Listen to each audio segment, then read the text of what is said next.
Welcome everybody to episode 15 of the Ladies Wot Pod. And the observant amongst you will see that we've got an old friend with us, joined us today. Hello Liz, how are you doing? She isn't the old friend, by the way. Old. I'm just old, yeah. Evening Liz. Evening. And evening Will Hooley. Go on, tell us where you are. Well, morning. Although you've got bad news about the weather. morning, Yeah. ladies. Morning. Yes, it's evening here this morning. Because you've just given away where you are, really, by saying that. I'm on a terrible place called Southern California, in not Los Angeles. I'm sort of sit between Los Angeles and San Diego County.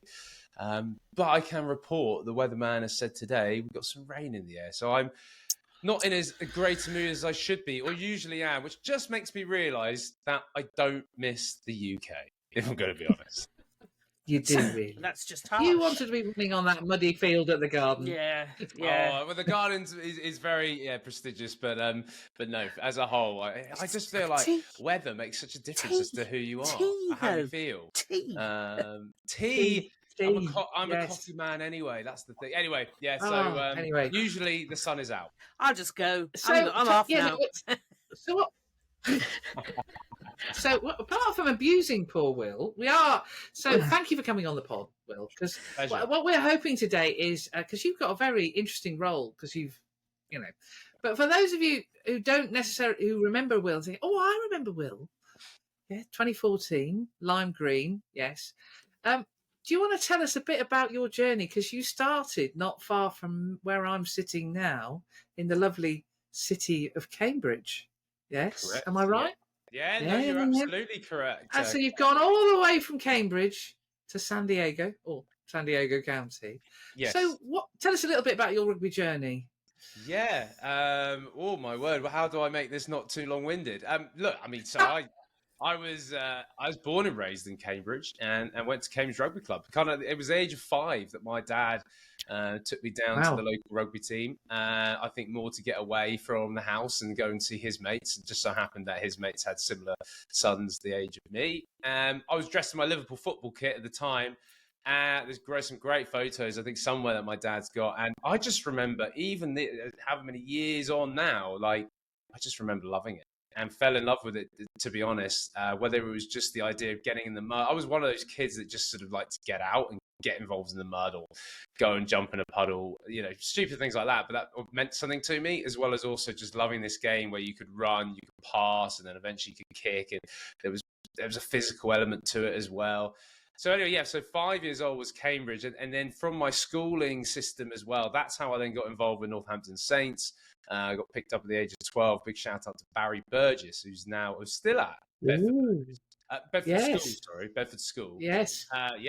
Barry was absolutely the first one who picked me up. And so I, from the age of 12 all the way through to the first team, was associated with Northampton and Northampton Saints. So Cambridge, Northampton Saints, turned professional when I was 18, finished school and came into the Saints really in the sort of the glory era, if we want to call it that, although I'm seeing another glory era coming up for the Saints, it must be said. Mm-hmm. But it was so that was kind of my journey into Northampton and then made my way through the ranks into the first team, and just the most amazing memories of that time. I know it was the decade lunch dinner the other night, which unfortunately I missed. I'm sure we might talk about that in a minute. But then from there, I then played England age groups as well. That must be said. I think 2013 we won the World Championship, first time to do that, an England age group side. And I was involved with the likes of a Henry Slade, a Jack Noel, Alex Day,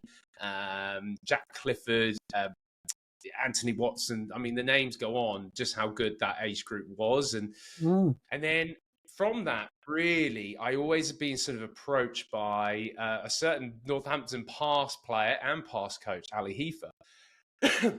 And Ali had sort of been in contact with my agent, and it was kind of at that time, it was 2015, where for me, it was either potentially stay at Northampton and continue being the sort of youngster still coming through, but maybe labelled as still that academy product, or really go and, go after it in an exciting Exeter side. So that's why I then made that move. I went to Exeter, I had a brilliant time. Injury in the back end of that.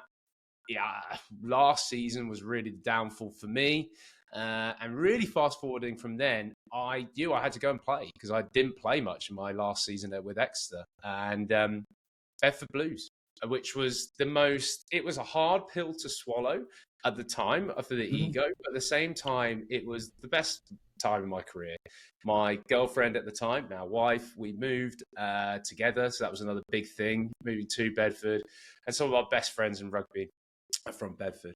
But again, in all of that, to really trying to, so USA came along because my grandmother was born and raised in Los Angeles. So I remember playing for Exeter when I was playing a fair bit. And my dad just sat in the stands next to an American couple. And again, keeping a long story short, he ended up being on the board of directors for USA Rugby and put 2 and 2 together and just said, hey, you know, your son, my dad knew that I qualified for the US. And it was kind of a period of about a year or so before I kind of said, yes, the paperwork comes out, the birth certificate to show. And so, yeah, Bedford, USA, got myself then back to the Premiership with Saracens and then wanted to finish my career where it felt right, which was in America, and finished at San Diego Legion.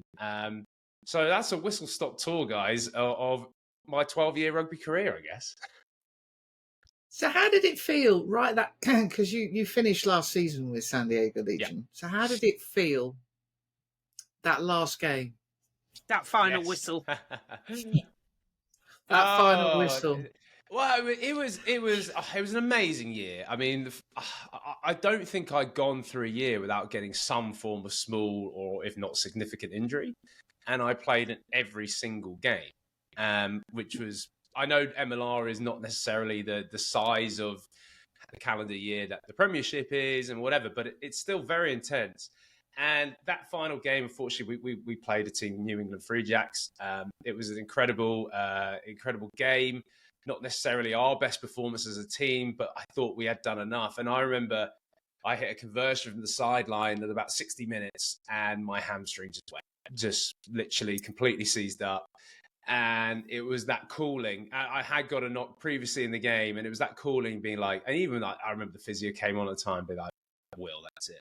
And I think it was that moment of just gutted to leave a field, but also like knowing that I gave everything. I finished, slotting that ball from the sideline.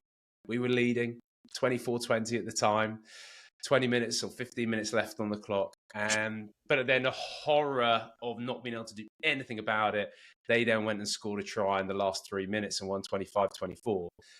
But you know what? Like, my dad was there. My mum, unfortunately, couldn't make it. My wife was there. It was an emotional day. But one kind of, I look back at celebration, how lucky I was to finish on my own terms. This was my decision, ladies. I didn't, not get a contract or an injury put me out or anything like that. It was more like I made this decision to retire my own terms. And albeit I didn't get to put my hands on that MLR shield in the end, but that year was quite the send-off. So I don't look back at it with bitterness. I look back at it with I guess, happiness. And you'd already carved out a new career for yourself because you're a talented writer. Well, yes, and actually from fresh news for you, I just got voted into the Rugby Union Writers Club. So that literally came through. Well done! Work. I'm very proud of that. Yeah, no, I enjoyed. I kind of actually with that injury time at Exeter, I picked up some skills, and I remember Mark Stevens, who was head of communications and media at Exeter at the time. He was brilliant. The RPN, they kind of said like, look, Will, would you be interested in getting involved in maybe writing a match magazine or whatever? And it started from there. So that was 2016 or early 2017. Led me to do a part-time degree in media journalism and broadcasting. And I loved it. And I really I don't do enough writing that I used to now, unfortunately, with my new role, but I still want to. But just getting involved in that business is fantastic. And I always had half an eye. I absolutely wanted to finish on my own terms and go into something I wanted to do. And that's kind of what I'm doing now. So, yeah, the writing and the broadcasting and the media is definitely helped me to where I am now.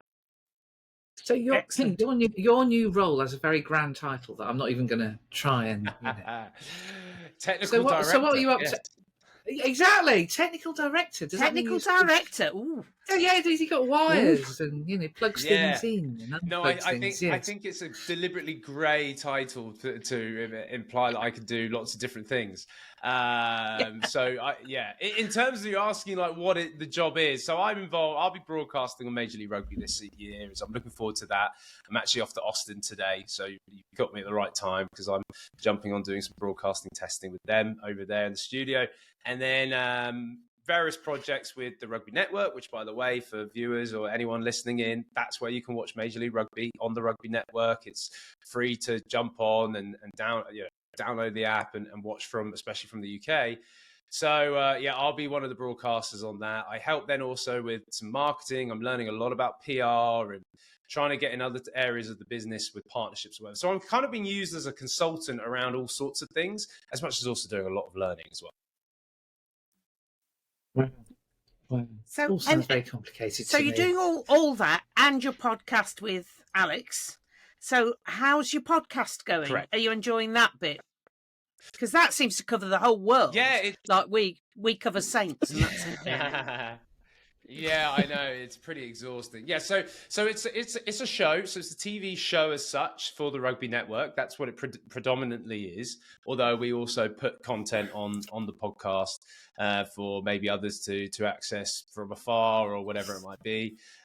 We've got a really, really exciting. I think by the time this goes out, definitely go and check it out. We've got Matt Gitto on the show, which is brilliant to have someone like him come on and give his wisdom and stories. So yeah, it's fun. I mean, the only thing about it is, I'm sure you ladies also know with your podcast is kind of have to do everything. I do very luckily have a digital editor who's amazing, who's based in Europe, and Corbs is very busy with San Diego Legion because he coaches still, but we use his house, one of his front rooms, as a setup for the studio, which is great. And I've really enjoyed working with him. Yeah, it's very sort of put it all together, flat pack. But then, just editing, like sub-editing, producing, promotion of it lies in my hands. And it's great. But at the same time, I'm not sure I realized just what I was getting myself into. I didn't think I was having to do more or less everything. Yes, we know all about that, don't we, Liz? Yeah. But Liz and I rarely get in the same place. We're like this normally, so as you probably know. But it's a really good show, Thank you. Will, because for those of us that know nothing about American rugby and really want to get into it, because I think a few of us over here, Liz, I don't know what your view is, but I'm already in the build-up to 2031. And I hate going to a tournament, not understanding. We understand French rugby because, of course, we had the World Cup in France last year. So we understood French rugby in the top 14 and the Pro D2 and things like that going on. But American rugby is still a bit of a mystery to me. I think to most people, to be honest. Well, yeah. But I think it's absolutely amazing is college rugby. Oh, yeah. Because it's bonkers. There's so much of it. Yeah. And you and Corb seem to spend your life jumping on planes going to say, I'm going to see these two schools, because you all seem to call them schools, playing some. And they're all the blokes are enormous. Which is fairly standard in rugby. So how complicated and how big is the college rugby scene in the US? Yeah, it's a great question, Claire. It's so fortunately we do a lot of stuff remote, so we don't have the budget to be getting on flights too often. That was me painting this picture of jets setting everywhere, private jets rocking around. No, unfortunately not.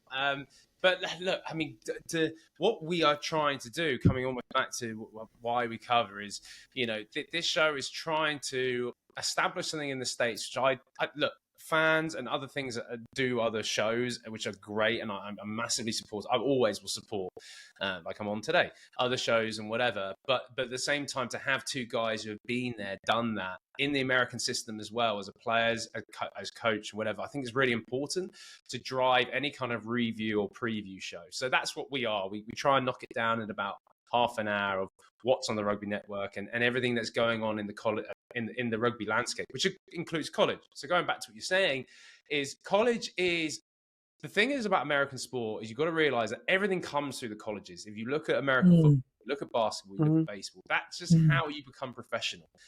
We think of our guys and girls who come through academies, who come through after school into the professional environments. It's all done through college. So that's why rugby really has got to get its act together to try and improve college rugby throughout the States.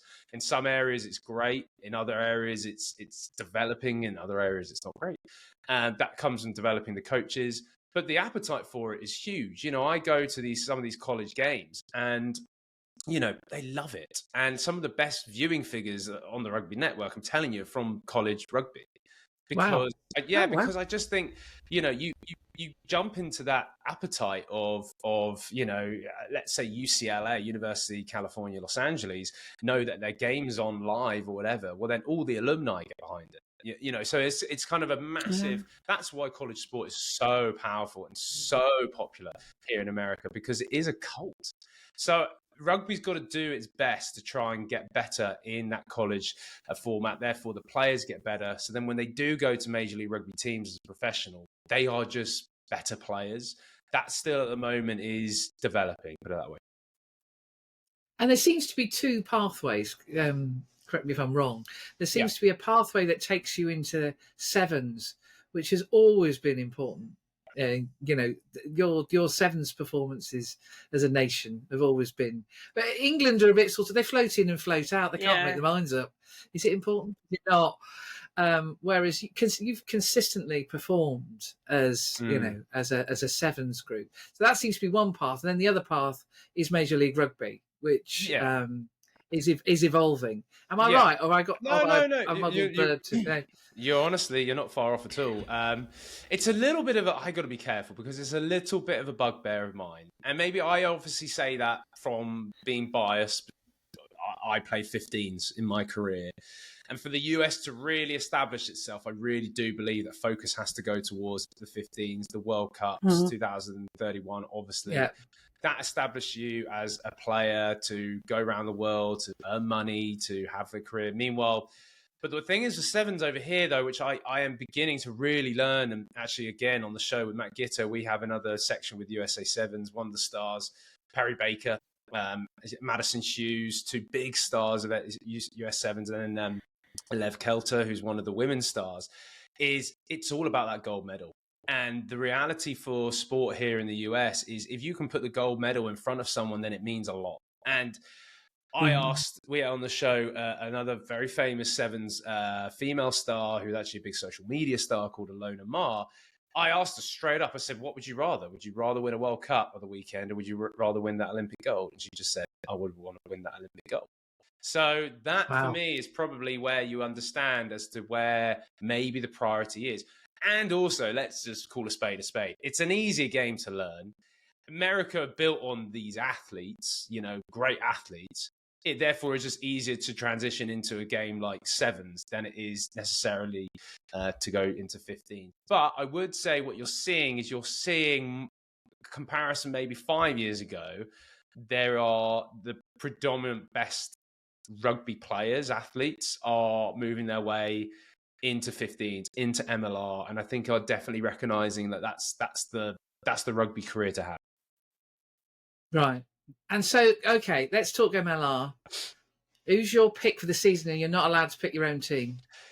I'm deliberately trying to not pick my own team. Trust me. One of the things. All right, let's play it the other way around. Who should we watch? So us, you know. Yeah. Who are the star-studded? I know we've got the Saints, you know, little group at San Diego Legion who's got trotted over there. Your Connor Two Pies, Ethan Grayson's saw them the other day. Yeah, I even shouted across. I saw their pre-season game, and I said to Connor and Ethan, I said, "God, the Saints boys can't stay very far away from each other." So it was great to see them. But no, look, your question, Claire, who do I? So I am deliberately not going to say San Diego Legion for obvious reasons. I can't be biased. I really can't be now in my job. And honestly, you look across the board, it's a really strong league. There are 3 new teams in the league now. So we've got one in a brand new franchise in Los Angeles. We've got another franchise, a new one that's associated with USA Rugby, which is exciting for the future. Might be a struggle this year in Charlotte, North Carolina, called Anthem. And then we've also got a really exciting new team called Miami Sharks, which it's Miami, it's Florida, it's colorful, it's sun, beach, you name it. So that's really exciting for the league to have. And I look across honestly, there is going to be no easy game. I think maybe Anthem might struggle a little bit because they're one of the newest to the league in terms of getting their players right in time. But I'm looking across. I would say Seattle are definitely old Samu Manoa's team. I don't know whether he's still going to play for another year. I don't know. That's up in the air. So I reckon maybe Seattle are up there, and also Chicago as well. They're a good team. They've got plenty of Irish in there, and I think those 2 teams will go well this year. Samu was looking very good last week. He sent a little video. He sent one video. Yes. Yeah, he was looking very good pouring his concrete. So he sent a video over to the anniversary dinner. I think we understood nobody could understand a word. But we kind of got what was going on. Yeah. But Samu, irrepressible, an absolute legend. But there's been quite a bit of change in USA Rugby, haven't we? New CEO, new men's team manager. Is this all geared to the 2031 World Cup? Is this what this is all about? 100%. Yeah, I think, to put it bluntly, USA needed to get his house in order. Came out of bankruptcy, I say, call it over here, bankruptcy is a bit different. It's kind of like a voluntary bankruptcy where you can reorganize your debts. So came out of that during and after COVID. And that was a real issue for USA Rugby. It was kind of after the 2019 World Cup, then COVID hit. Yeah, that was just really bad. And I'm not using that as an excuse, but just the whole setup, therefore, got impacted across the board. Obviously not qualifying for 2023 World Cup, that was really, I've got to be honest, my aim to go to France, go to another World Cup and finish, having 2 World Cups under my belt. But anyway, it didn't happen. But yeah, there's definitely been this movement across the whole rugby house that is USA Rugby, fresh things. But also, like, I'm obviously biased. Bill Goran's deputy commissioner at the moment of Major League Rugby. He's now got that CEO job at USA Rugby. And just having someone who just knows the landscape, can pull everything together, because it needs to be. MLR needs to be associated with USA Rugby, and it needs to be associated with World Rugby. The colleges need to come into all of that as well. So it is starting to happen. And, it's 7 years away, which sounds like a long time, but like these bricks need to be built now. That is for sure. Yeah. So I'm going to let Liz ask the last question, and then we can let you escape to do what you need to do in Austin. Because Liz is going right to the heart, aren't you, Liz? Here we go. I want to know, what's the gossip? Any gossip on Corbs? Anything you can tell us about the big man? Corbs? Yeah, he is. He spins a lot of plates. No, he is doing well. He is San Diego Legion, still coaching them within the forwards. He lives. He loves it here. He's got a lovely house, and I kind of feel like I remember we had a conversation the other day, and we were talking about maybe would go back to the UK and whatever. And I just think he's got everything set up here now. He does stuff with college athletes as well, so helps maybe people from overseas get into colleges through rugby. I know he does a bit of that. He obviously does his media work. He's very obviously big character, and NBC love him. He does a Six Nations with them on Peacock, which and for me, it's great because then I can kind of learn off him, but also work off it. And it's funny how, like, I just said to him, I'm kind of a bit of a bad rash for you. I followed you, played rugby with you as a player. Then you coached me. Now I'm involved with you off the field.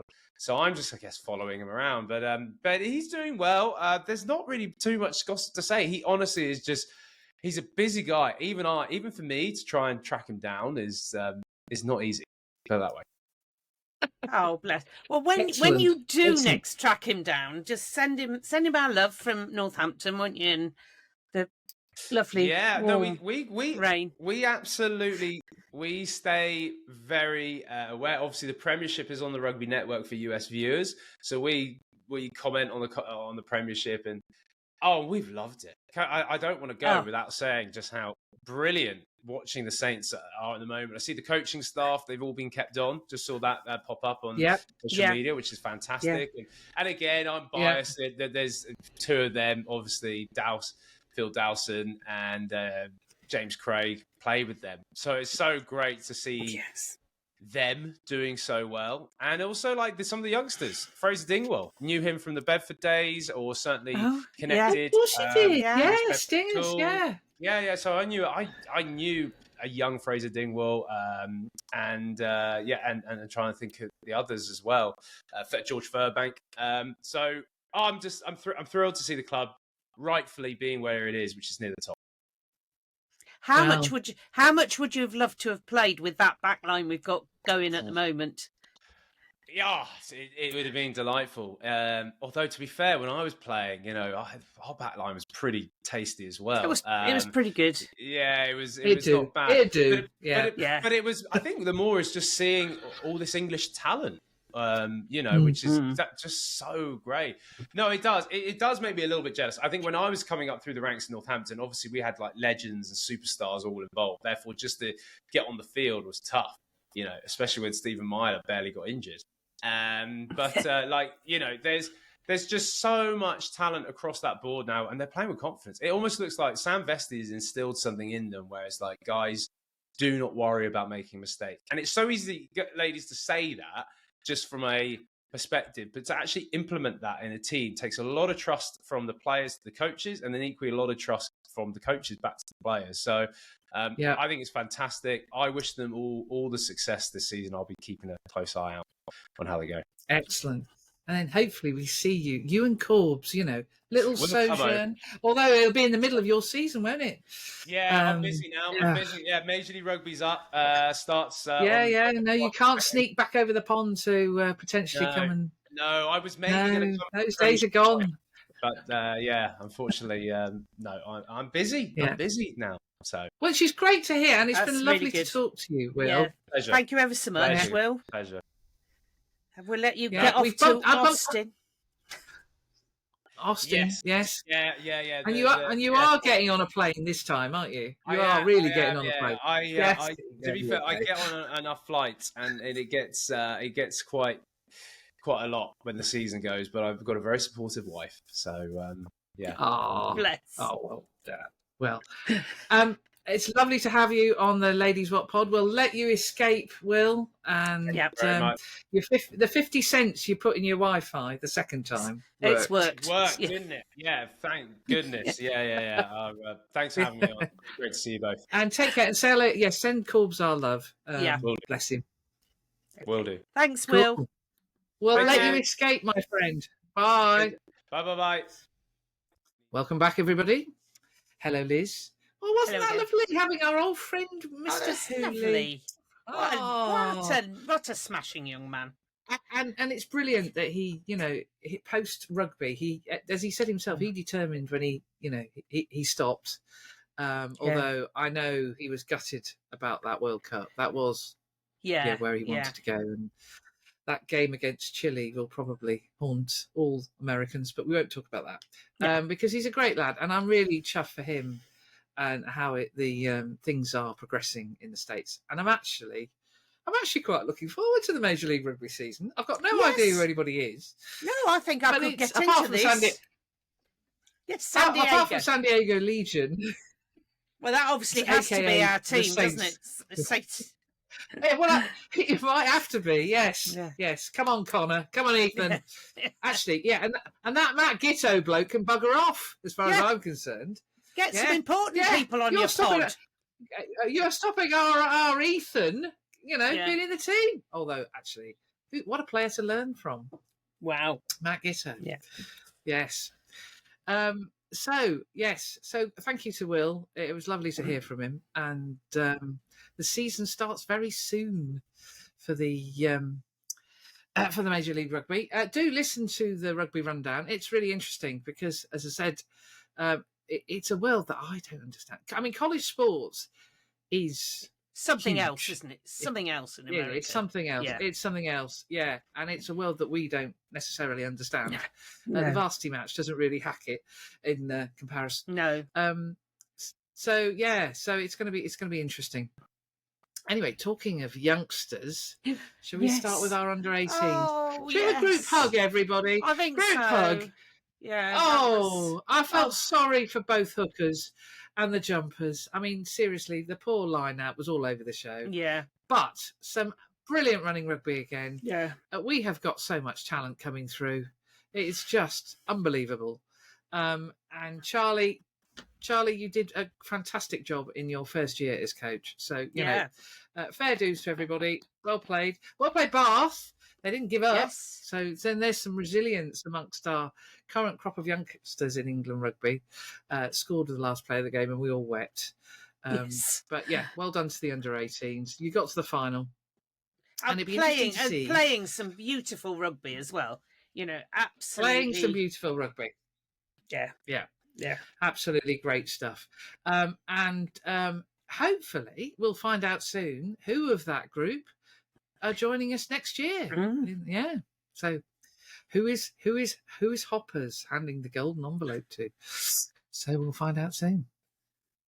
Anyway, so we all thought it was going to be a bit quiet during this Six Nations, you know.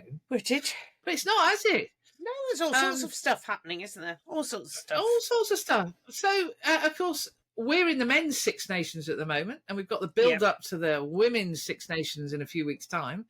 And I'm not going to go through them all because the names are endless. You know, Rachel Malcolm and her colleagues are doing us proud. We've got 5 Scots in the training squad for Scotland and 6 English players in the training squad for England.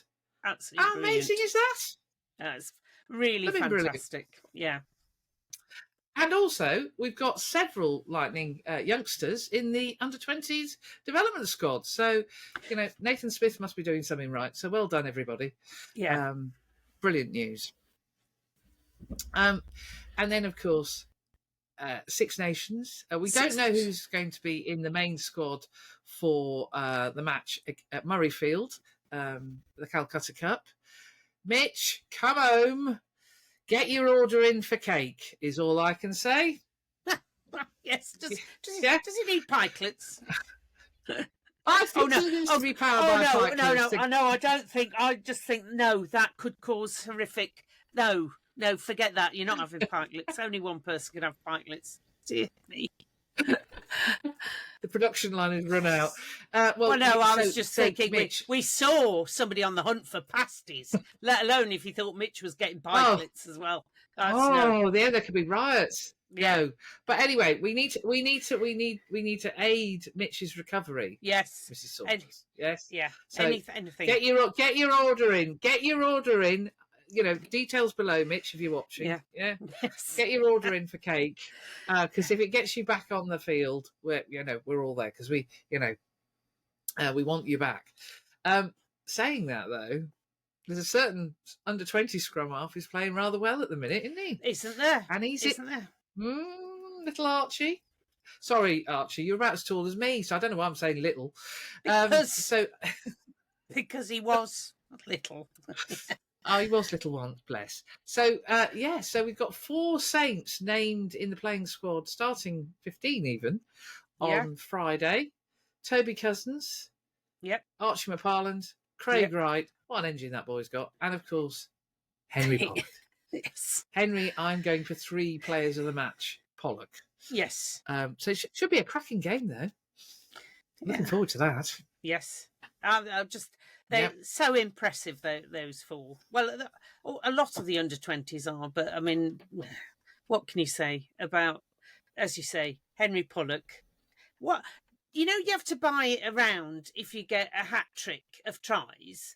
When you get a hat-trick of player of the match Let's not put the mockers on him. No, let's not. No, he won't get it. Somebody else will get it. Yeah. Yeah, Archie will win it. To get it, of course. Craig will win it. They've got to win, of course. And going to Scotland at this time of year, at the Hive Stadium, the previously renamed stadium, which is attached to Murrayfield, the Hive Stadium. I think it must have been those, the things that you control your house temperature. Oh, yes. Hive. Yes. I think that's what, yes. I don't think it's related to bees. No bees. No. Okay. No, it's not a bee thing. No. Okay. No. Makes sense. But we've been winning more awards. We've been winning more awards as well. Yes. Yeah. Yes.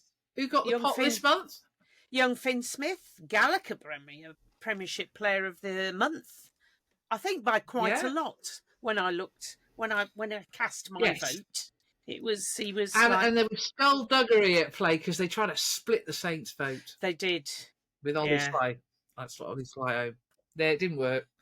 Finn sailed to victory. Actually, Ollie played really well in he did January. And your time will come, Ollie. You'll get it. Ollie's with England. Oh, talking about England Day. England Day. England Day. Yeah. Tarek.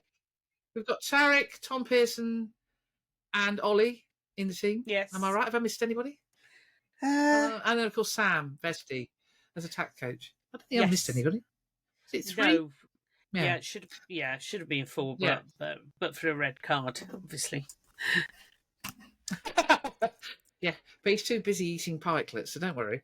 He hasn't had any. Have you not? He hasn't had it. Oh, you're rationing him. Oh, you're priming him for the big cup. Yeah, I've just. Yeah. I was going to say, it's the open day tomorrow, isn't it? I may have to rush out. Yes, have to rush out and make some. Yeah.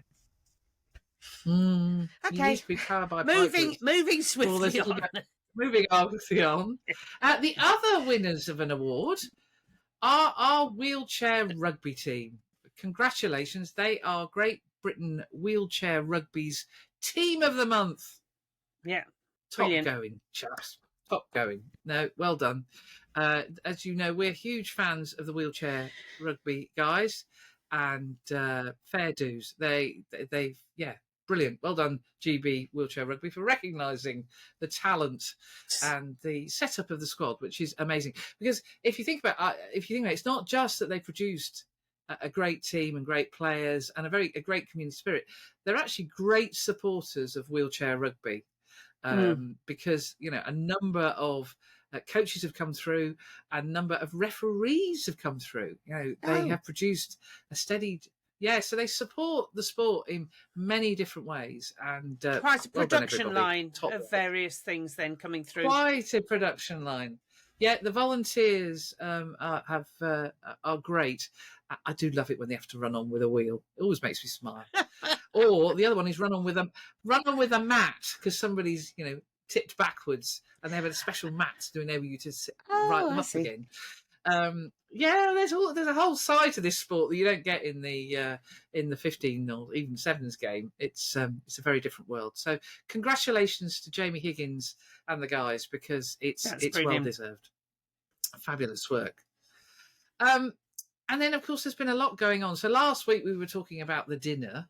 The anniversary dinner, which everybody seemed to enjoy. You seem to enjoy, Mrs. Saunders. I thoroughly enjoyed it. Yes, felt fine the next day. The whining, the whining and dining. Some others were not so well. One of our friends had how did she describe it? Fizzy. She couldn't even type. Fizzy. She meant fuzzy. No, couldn't even type. Yeah, she had fizzy head. Yeah, conjured up an image. Yes, actually suits her, I think. No. But yeah, there we go. Yes. Anyway, so the whining and dining continue, because last week it was the former Saints Players Benevolent Fund lunch. Try saying that in a hurry. Held at the Royal Automobile Club in London, and there were over 8,000 caps present on the day. Mm-hmm. Including, notably, Mr. Dawson. Mr. Matt Dawson, who joined proceedings. And we haven't seen Matt at a Saints event for some time, so it was lovely to see him. We were also joined by those from other clubs. Oh, there you go. It's my turn to lose me here. We were joined by Ali Heifer from Exeter, former Saint. member of that 2000 winning Heineken Cup team. And Ali was there with his brother, who is still looking for his stolen medal, I hear. Oh. Yes. But it's a fantastic event. Paul Shields and the guys, Harvey Thornycroft, do a brilliant event. It was so good to see so many. The problem is you start thinking, oh, I remember watching him. And I remember watching him. Yes. They had a Q&A, a sort of little Q&A session, pre-professional era and then post-professional era. So we heard from the likes of Vince Cannon and Gary Pearce telling tales of the old days, which seemed to involve drinking a lot of mini bars, from what I could work out. Anyway, and of course the idea of having tours to faraway places, but you didn't win any caps. Didn't get a cap, no. Yeah. No, they were very picky. Very mean with their caps. Back in the amateur days about what was a capped international. Yeah. And it was really only against, well, it was only the Five Nations pretty much. Yeah. Or if New Zealand or Australia, particularly, if you played them, I think. We weren't playing South Africa mainly in the amateur era, were we? Because of apartheid and the like. Yes. Yeah. So it was.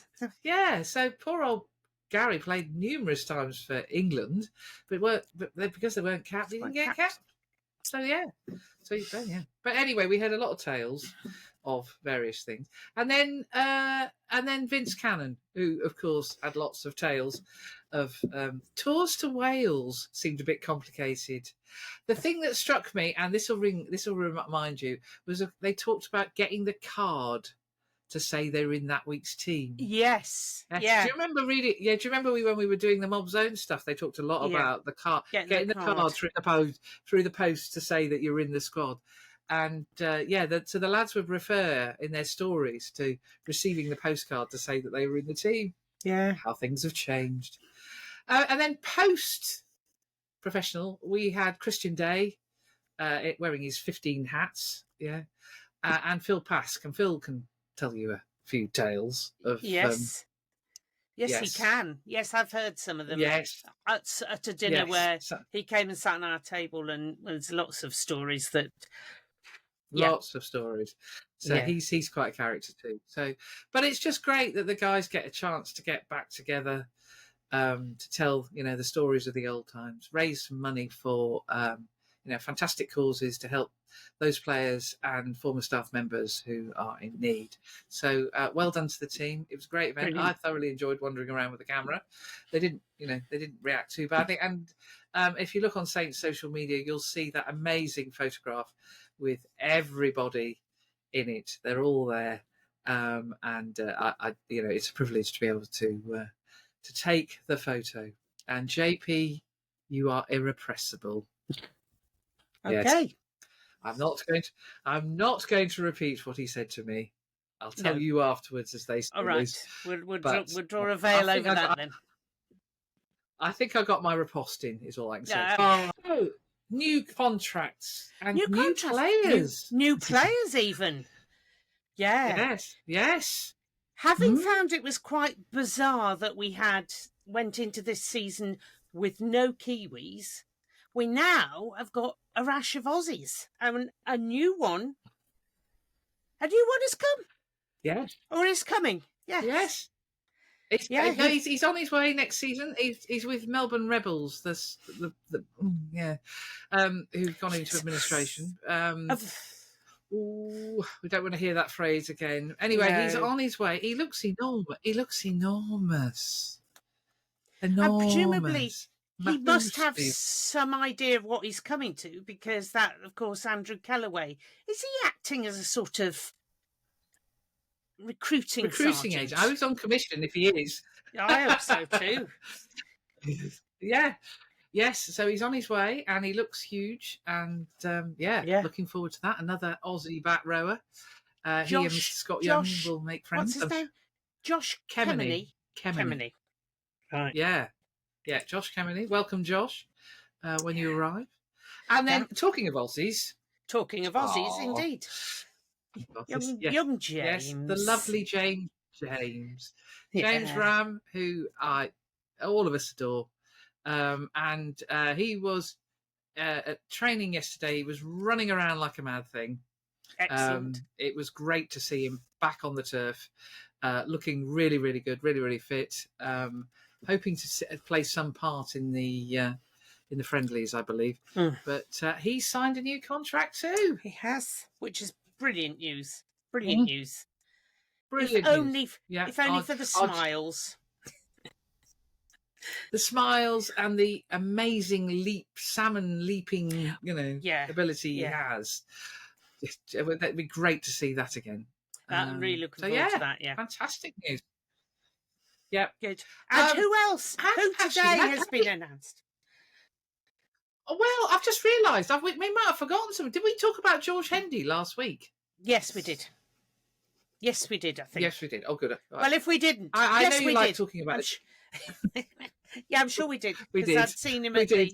Yeah. Because the other reason I mention him is that he too was out on the turf along with Tom Seabrook. Yeah. Running around. It was great to see the two of them, and the smiles were there for all to see. So it's great. Yeah. And yes, you were about to say today's news. Really, really important signings that have been managed without Cake.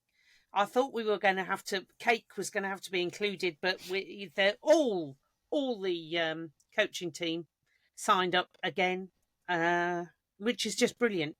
Absolutely brilliant. Let's keep them together as a unit as well. So the Brian's Trust, as you wrote it. Yes. Sorry, Brains Trust. Sorry. Typing never was my strong point. Yeah. Anyway, I like the idea of a group of Brians. Yeah. Yes. That's but fantastic no, it's great. It is fantastic news, and they've all, Radders and Fergs already had contracts because obviously Radders joined us and Fergs signed a contract last season, so they're here for the long term, which is just great. That's really, superb. really good.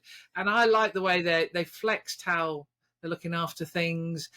James Craig is working on the defensive mould because, as we talked about before, that's not going to be a rugby league coach's strong point. So he and Radders work very closely together. I love the way they flex between them what they need to do. So it's really, really good. They must be working so well as a team to be bringing out what's happening on the pitch, because if they weren't working cohesively, then it wouldn't be happening on the pitch the way it is. And to hear Will say about Sam Vesti, and it's not, yes, it's Sam, but it's not just Sam, giving players the courage to just go out and play and try stuff is it's so lovely to see. So fantastic. It's brilliant to see. It's brilliant to see, and it's brilliant that the young players are as confident in trying stuff as the guys who the seasoned pros, that they will. There's a Saints DNA, and it doesn't always come off. But it's an enjoyable watch. It might be that roller coaster, but it is an enjoyable watch. So absolutely, it's brilliant news. That congratulations to Phil and Sam and James, and get your cake order into to Liz, but don't make it pikeless. No. Oh, you've already got a carrot cake on the slate, yeah? Yeah, I have. Yeah, but that was only to bribe him to stay. Now he's staying. Perhaps don't need to make it. Oh no, because he wasn't on today's list. You see, so you've got to book him for the future. So no, yeah. There you go. He wasn't on the contract renewals today. Oh, right, okay. I've stitched it good and proper, everybody. Yeah. Yeah. As we were. But so as we were. So this weekend. Yes. Yeah, actually, Toast Under Nines. Toast Under Nines back? Yeah, are they resting for the Six Nations or? They've been training. I think I'm not sure what happened on Sunday. They're just training, just rolling around. They were AstroTurf one week because it was too muddy, So who knows? Who knows? It's it's half term, isn't it? So yeah. Yes, and like I imagine, walking rugby isn't on tomorrow because everybody will be recovering from the very exciting event tomorrow at the. No, it is on tomorrow. I think. Yeah, open day tomorrow. I mean, is it? Yeah. Oh, the community team. Well done. Well done. Are you going? So Northampton Saints Supporters Club will have a presence. We will have a gazebo if it's not too windy, or a table, or we will have a presence outside of the Crooked Hooker, and we've got our volunteers doing various stuff for the club as well. And in our white high-vis, and I'll be whizzing around. Yeah. Whizzing, doing stuff, looking busy. I may get a clipboard just to look busy, Oh, with the pen doing anything. Yeah, I won't be doing anything. I'll just be looking as if I'm doing anything. Yeah. So, very good. And then I think walking rugby is on. I've not signed up for it yet, but yeah. Well, you've got that tricky injury that you're coming back from, so it's pretty much. No, say nothing at my age. I think touchwood, it's on the mend, but yeah. It's on the mend. Right, very good. Very good. So, up and coming games this weekend. The under-20s, we talked about them earlier. So I'm really looking forward to that game. Should be an absolute belter. I probably won't see that because we'll have not long arrived in Tenerife. Oh. She's off on her holidays, everybody. Yes. Outrageously having fun again. So some of us in cold, wet Blighty will be watching. Yeah. We'll be watching the under-20s. Bristol Bears will be hosting Loughborough Lightning because the PWR continues. The Blues are heading to Gloucester Hartpury. It's going to be a tough one. It'll be interesting to see how they... It is a tough one. It's never an easy game, that one.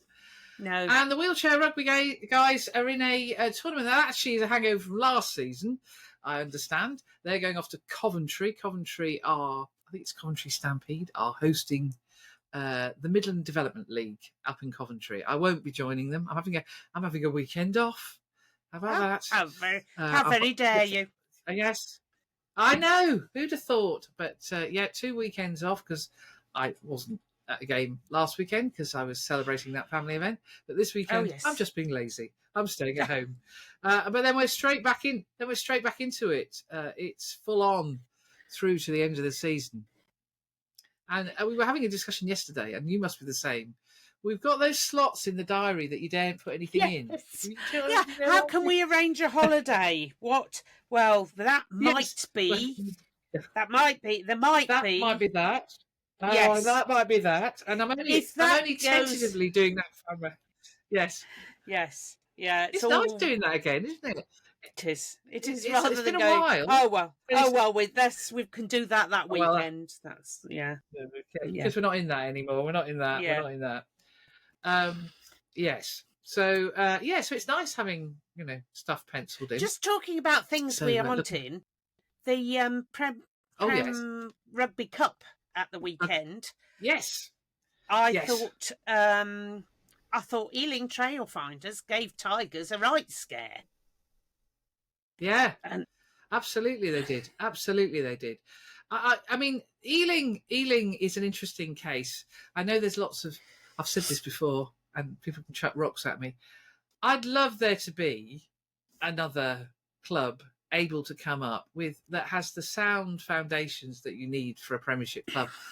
I'm just not convinced Ealing is it. Because, their average crowd is 1,600 people. Yeah. It's not about their stadium for me. It's about yet another West London club to go with the Championship clubs we've already got there, including them, and Harlequins. We seem to have got rather too many in one spot. So they're all fighting for the same people. So it's a difficult one. I'm really pleased that the lads gave Leicester a fright because it was good to see, but I think there's some it's a toughie. It's a real toughie. Yeah. And we are big fans of the Championship. We are, very much RFU, so. think on. It's interesting to see, to hear Will say about how much he enjoyed playing at Bedford. And, Yeah. I love Bedford. I love going to Bedford. I think it's an absolute joy to go there and watch the game disappear over the hill. Over the hill. Well, where have they, yes, where have they gone? Where have they gone? Oh, they're down there in the corner. Yeah. So next week we should put a big shout out for Bedford because they have a friendly against Bristol Bears. It's match. It's their replacement match. So if you want a fix of rugby ahead, and of course then we've got we've got our game. I think it's the following week against the following Stormers. Weekend Stormers. But if you want to, but if you want a fix of rugby before that. Absolutely, get down to Goldington Road and watch Bristol Bears. The former Blues player Rich Lane is coming back. Yeah. It'll be a grand evening out. So get yourself down there. And then the following week, it's a busy week. It's the Army against the Bedford Blues. Oh right. Yes. So yes, I should be doing that game, and then it's Stormers on the Saturday. Oh, and in the meantime, of course, Loughborough Lightning. We've got this big Loughborough PWR weekend where Loughborough are going to be playing their match now on the Sunday, the 3rd of March. So there's a lot of rugby going on all of a sudden. We go from famine to my God, feast. Yeah. So, looking forward to it. Should be an absolute cracker. Well, so you're going for a break. Yes. And hopefully next week. But we're going to try and do the podcast. We're going to test the internet to a certain part of Europe. In the Canary Islands. We will be joined by another star guest, a man of the Championship. Yes. A man of the Championship. Yep. So, yes, this has been episode 15 of the Ladies Wot Pod. Thank you, Liz. Have a fabulous holiday. Thank you very much. Enjoy the event. Good luck to everybody running the event tomorrow. I hope it goes well. Yes. I won't be there. I'm doing the day job. So, lovely to see you. I will give you a full report and we'll catch up next week. Thanks, Claire. Bye. Yep. Thank you. Bye.